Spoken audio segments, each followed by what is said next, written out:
గురుగారు, వృశ్చిక రాశి వారికి ఈ వారం అసలు ఏ విధంగా ఉండబోతోంది? వృశ్చిక రాశి వారికి 5 గ్రహాలు దివ్యంగా యోగిస్తున్నాయండి. తృతీయంలో చంద్రకుజులు, చతుర్థంలో బుధ శుక్రులు, దశమంలో కేతువు. మనోబలంతో ఉత్సాహంగా సకాలంలో మీ కర్తవ్యాలను మీరు జాగ్రత్తగా ప్రారంభించండి. కాలం అన్ని విధాలా సహకరిస్తోంది. ముఖ్యమైన కార్యక్రమాల్లో సమయానుకూలంగా వ్యవహరించండి. మంచి పనులు చేయడం ద్వారా మంచి పేరు లభిస్తుంది. బుద్ధి బలం విశేషంగా పనిచేస్తోంది కాబట్టి తెలివిగా వ్యవహరించండి.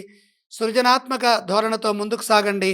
ఏదైనా సరే కొత్తగా ఆలోచించండి, కొత్తగా చేయండి. చేసిన పనే చేయొద్దు. బుద్ధిబలం విశేషంగా పనిచేస్తోంది కాబట్టి వ్యాపారంలో ఆశించిన ఫలితాలుంటాయి. మాట్లాడేటప్పుడు చతురత ఉంటుంది.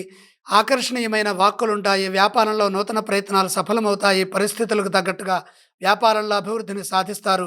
అధిక లాభాలు గడించడానికి ఇది అనుకూలమైన సమయము. తగినంత గుర్తింపు లభిస్తుంది. బుద్ధి చురుగ్గా పనిచేయడం ద్వారా విజ్ఞానాన్ని పొందుతారు. సమాజంలో మంచి పేరు ప్రతిష్టలుంటాయి. సంపూర్ణమైన ధన లాభాలుంటాయి. 4లో బుధ శుక్ర యోగాలు వ్యాపార ఆర్థిక ఫలితాలను ఇస్తాయి. వచ్చిన అవకాశాలను సద్వినియోగం చేసుకుంటూ సత్ఫలితాలను సొంతం చేసుకోండి. ఇదే విధంగా ఉద్యోగంలో కూడా ఆత్మవిశ్వాసంతో పనిచేయడం ద్వారా లక్ష్యాలను పూర్తి చేసుకోవచ్చు. వారం ప్రారంభంలోనే మంచి జరుగుతుంది. ఏ స్తోత్రాలను పఠించాలి? వృశ్చిక రాశి వారికి 5 గ్రహాలు యోగిస్తున్నాయి కాబట్టి లక్ష్మీ ధ్యానం ఉత్తమం. గురుగారు, వృశ్చిక రాశి వారు ఏ ఆలయాలను సందర్శించాలి? లక్ష్మీ అష్టోత్తరం చదువుకుంటే మేలు జరుగుతుంది. గురుగారు, వృశ్చిక రాశి వారు ఏవేవి దానం చేయాలి? దానాలు అవసరం లేదు.